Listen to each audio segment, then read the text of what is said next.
he again is going to vote on it. Mm-hmm. Well, it's interesting that you're talking about this, because I think generally speaking that when councils or county commissioners vote on an increase like in their salary for annual salary, that it actually doesn't take effect until the next cycle. And so it actually is at a different time. That is correct. So that way, if indeed they don't win re-election, it actually benefits whoever that new person might be. And so that is very interesting. Making it retroactive, that's something I had never heard before. Yeah. Yeah, very interesting. Yeah. Yep. Now we do have some other film clips here too, and I know we got lots to cover and so little time. So first of all, while they're switching up and getting the next clip up, Scott, why don't you tell us one of the issues that when you're reelected that you would like to, focus on? If I'm reelected, one of the yes, when. All right, I agree with you, Diane. When I'm reelected, I want to make sure that we balance our budget, that we don't subsidize the budget by selling off capital assets, that we don't use reserves to run a negative budget, that we have to have balance between the revenue side of our budget and the expense side, and making sure that the budget's it's fair, that we address all the issues. I'm not proposing that I don't want us to increase our taxes. That's not what I'm trying to say. But what I want to make sure is that we balance it. And we've been subsidizing the budget the last few years by selling off capital assets of the city in order to make our budget numbers work. And then we depleted a fund. In 2007, we used the money the city had set aside for future paved road maintenance to artificially reduce the budget to lower taxes. And then they also spent it on overlaying roads, many of which were beyond repair. So basically what we did is we frosted a rotten cake with the seal coat. It just didn't make any sense to do. I mean, seal coating Keats Avenue was, it was pointless. And we spent money very poorly. And so one of the things I want to do is make sure that we have a rational approach to budgeting, that we get citizen participation in our budgeting. Right. Because right now we don't have a lot of folks involved in this process.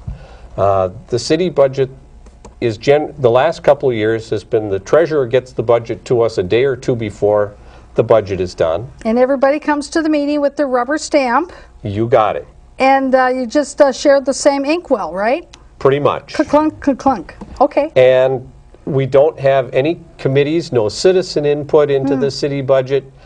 We don't have input into what our road policy should be. Wow. And so having citizen committees that actually work with the city in order to find solutions. Diverse opinions are important to making good policy. I may not always agree with you, but you may have a really good idea that I can incorporate into my policy even if I disagree on some different issues.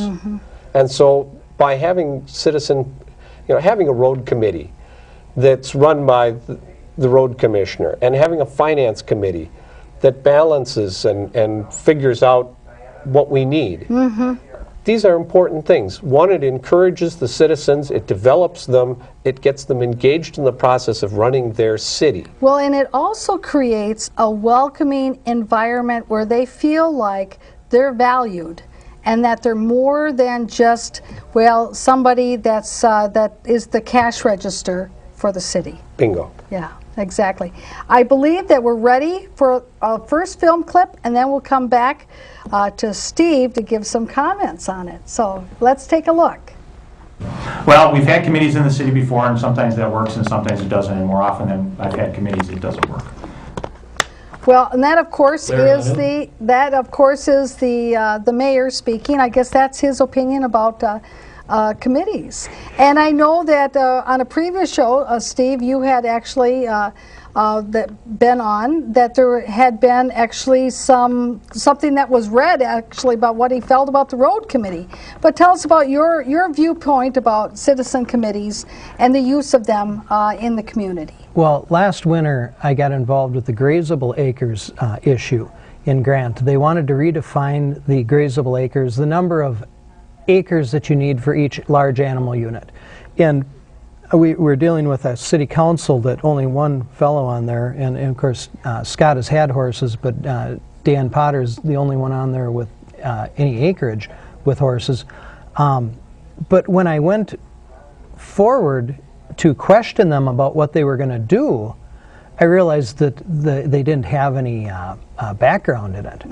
So what I suggested to the city council is that a committee be put together with a number of planning commission members and an equal number of residents that have knowledge about large animal units.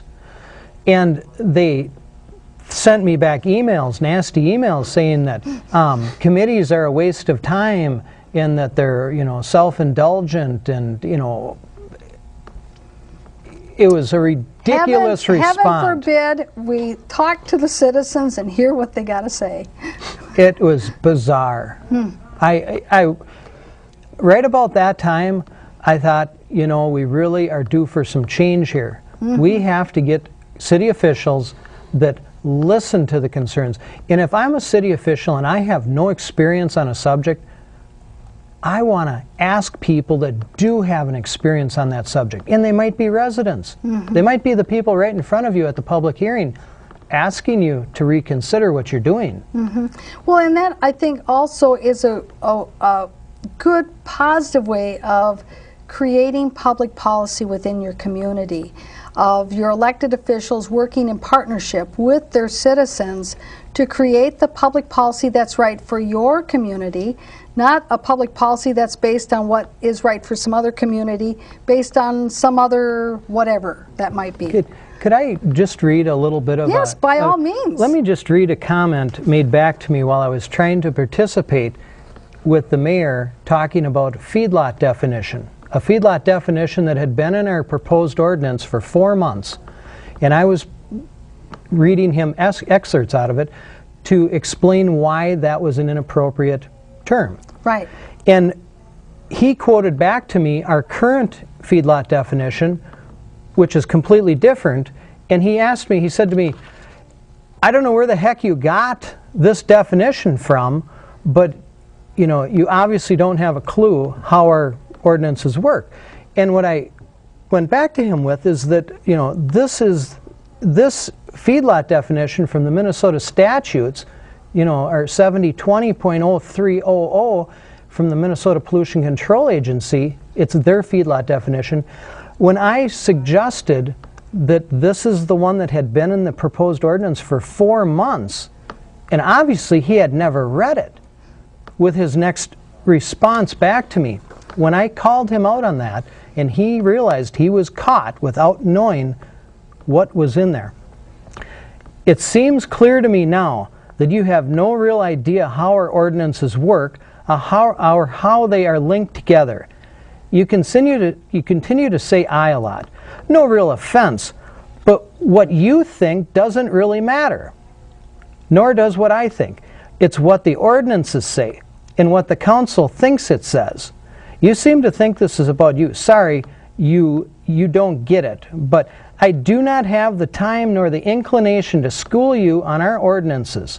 Try reading them all and then look at the words carefully.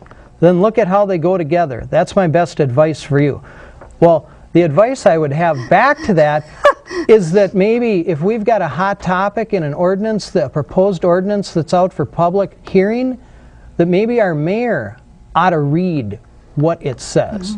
Well, you know what, I guess in listening to, what you're expressing and what his response was and all these things, and I'm a lawyer, and I'm thinking to myself, well, first of all, you've got a definition that is at the state level, and you've got people who are at conflict with what does the ordinance that you're looking to put in place, what does it mean? And so that means to me that you've got ambiguity there, and that's the last thing you would want to have in your ordinance is ambiguity, because if you guys can't even agree on what it means before it's passed, imagine what kind of litigation you might have after it's passed. And that should be a red flag to everyone in the community that there is indeed something at issue here, just simply because it's ambiguous and maybe vague. So I don't know, that's pretty enlightening, I think. So now I understand we have another caller on the line.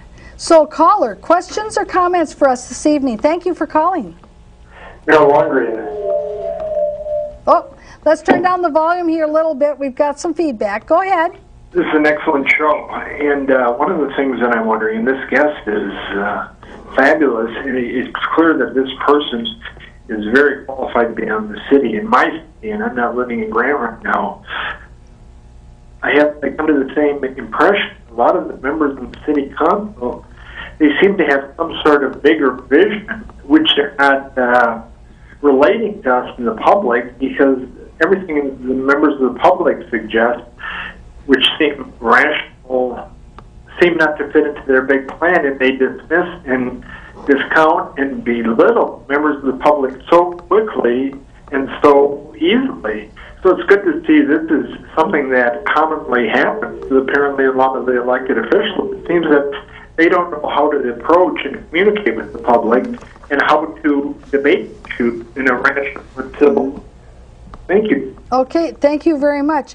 And that kind of actually leads us into something that we discussed a little bit on a previous show, is that it seems like that some of the decisions are not always necessarily consistent with what the comprehensive plan is for the city of Grant.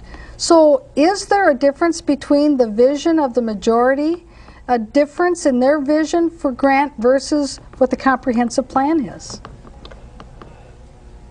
I would say that sometimes I think there are hidden agendas within some of the council members. I'm not sure exactly where they're going with these things, but our comp plan, our goal is to remain basically a rural community. We have a lot of nice homes in the community. Mm-hmm. We do not have a lot of businesses. And we're the largest community for horses in the metro area. And having that as a background for the city, we want to maintain that. Mm-hmm. And we want to make sure that we prevent. We don't want in our comp plan a lot of city services. Mm-hmm. I mean, that's a given.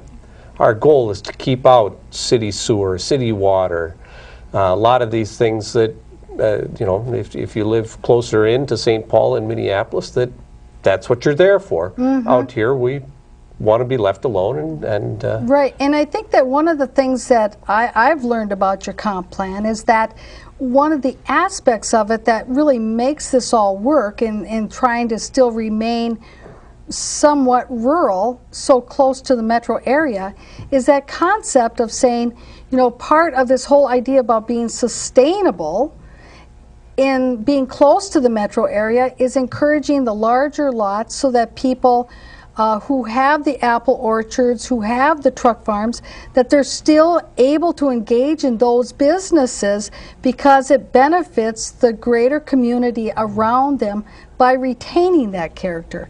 And I think that's one of the things about your comp plan that makes it work.